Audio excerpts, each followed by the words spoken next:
Hello! Today I would like to explain why I think that the American Civil War between the North and the South of the United States from 1861 to 1865 was not a good war. This is to follow a theme I like very much about debunking the big myths of history and especially wars. And these are very important things to do because I think that most people are literally enslaved by politicians who use those beliefs to force upon us more wars and to remove our freedoms. The idea that the American Civil War was supposedly fought to end slavery is one of the big myths of history. Something like the idea that World War II was a good war against the evils of fascism. And like my other presentations before, I always start with a disclaimer. Yes, I say that the American Civil War was not a good war, but I do not support slavery, white supremacy, the KKK, or neo-Nazis that are often associated to the South and the Confederates. No, I am a libertarian and I believe in the non-aggression principle, property rights, and free markets, which are all in total opposition to slavery. The same way I don't support Nazism and Hitler, even if I say that World War II was not a good war, and that the West would have been better not to intervene. Also, this presentation will be short because I'm really not an expert on the Civil War. I'm more specialized on the Second World War. And if you have not already watched it, I really invite you to watch my presentation about the Second World War on this channel. You will learn important facts that will probably change your view of the world for the better. So, why the American Civil War? Mostly we have been told that this was a good and noble war because apparently it was fought to end slavery. Sadly, it was not really the case, and here are some facts you need to know about this war. That is also called the War of Northern Aggression or the War of Southern Independence. These facts will really contradict the idea that it was a good war against slavery. And there are even people who disagree with the term Civil War because it was not a war to control the state among groups of civilians, but a war between two factions of states. Okay, basically this was a war to prevent the southern states from making secession with the rest of the United States. And it was the official reason that was given by the government at the beginning of the war, to restore the Union, not to end slavery. And according to the US Constitution, the states have the right to secede. It's a voluntary union. Like a marriage, the right to divorce exists. So the main reason why the South wanted to secede and why the North didn't want was because of protectionism and tariffs. The industrial North liked to have some protectionism because it could sell its things at a higher price, while outside competitions had to pay a tax. The South hated protectionism because they had to pay higher prices for manufactured goods, either from the North or from outside the United States, which were subject to tariffs.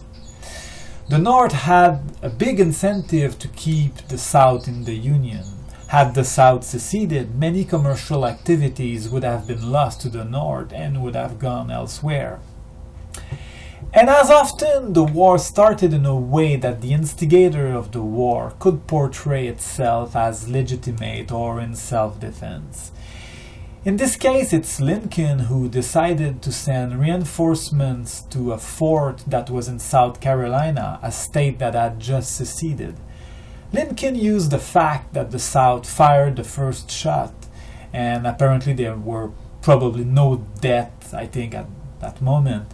So Lincoln used the fact that the South fired the first shot to proclaim that there was a rebellion to crush. In fact, the president before Lincoln, Buchanan, had agreed to let some southern states secede. Of course, at that time, there was a rivalry about the issue of slavery between the North and the South, the North being against slavery and the South being for slavery. And slavery was evil, there is no doubt about it. There had been a compromise to keep the states supporting slavery and those opposing it in equal numbers so that nobody could make a law against the other. But this was fragile, and the idea that this equilibrium could be broken probably incited the South to want to secede, in addition to the protectionism problem. So yes, the issue of slavery remains important, but it was not the reason the North went to war. As always, it was not that simple. And there are many facts that needs to be known on the issue of slavery. So Lincoln said himself that if he could save the Union without freeing any slaves, he would do it, which is a clear admission that the war was not to end slavery, but to keep the southern states in the Union by force. Also, Lincoln was a racist, like many people of his time, thinking that whites were superior to blacks and that they should not live together. He was also in favor to deport black people outside of the United States. And for those who were against slavery, it was not always for the moral principle. For example, some people in the North were against slavery because they did not want to have black people in their country. An important part of the newly created Republican Party wanted all the new territories entering in the Union to be exclusively for white people, which may have incited the southern states to want to secede, of course. Some other people of the North who were against slavery were in favor of secession with the South, so once separated from the South, they would no longer live in a country with slaves. Some southern states had almost no slaves or very few of them. In fact, the majority of white people living in the southern states did not own any slaves. It was a minority. But there were cases where those who did not own slaves could be forced to catch slaves that had escaped. I think Robert Ely said himself that slavery was evil, and he was right. Also, something very important is that there were some states with slaves in the Union of the North, which is another proof that it was not about slavery, but about power and keeping the South in the Union. So the states of Kentucky, Maryland, Delaware, and Missouri, these were all states with slaves. And they were with the North. They fought with the North, with the blue jacket guys. So, oh my God, no! Just that is enough to debunk the myth of the good war against slavery. Okay, just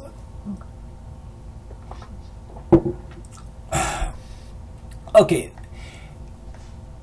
There were two steps in the abolition of slavery. First, the Emancipation Proclamation that was in January 1863 that freed the slaves only in the southern states that the Confederate Army was still holding. So the northern states with slaves and the southern states with slaves that were occupied by the Union Army of the North could keep their slaves. It was more of a military move to try to destabilize the southern armies.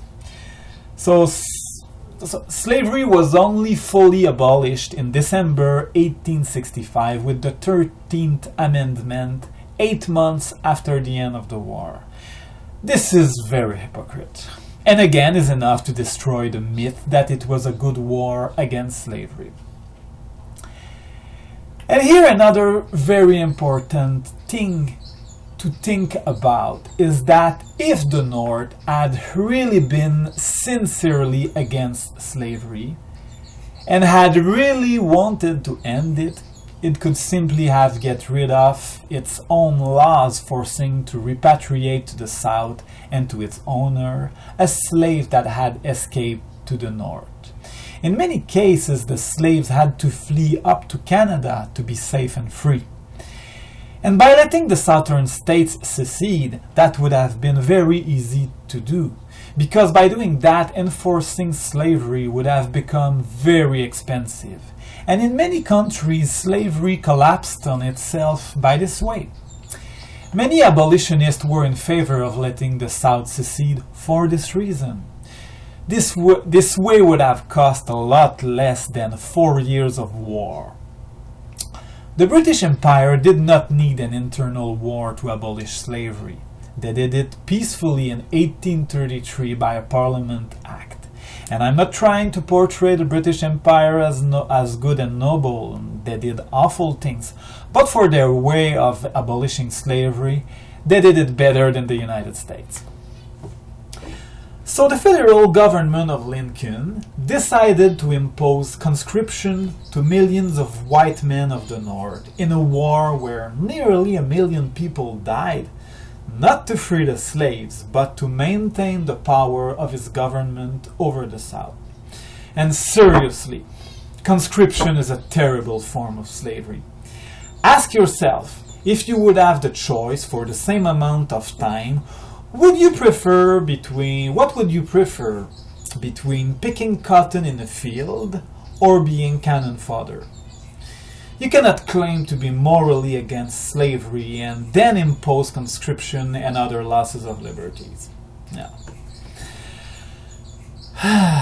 So, as if conscription was not enough, the federal government of Lincoln also imposed censorship and suspended habeas corpus. Lincoln also threatened with violence some people who criticized him. They also had to print money, as usual for war. All those things were against the ideal of the United States Constitution and the Libertarian principles. And of course, with war come the war crimes, which most of the time are committed by both sides.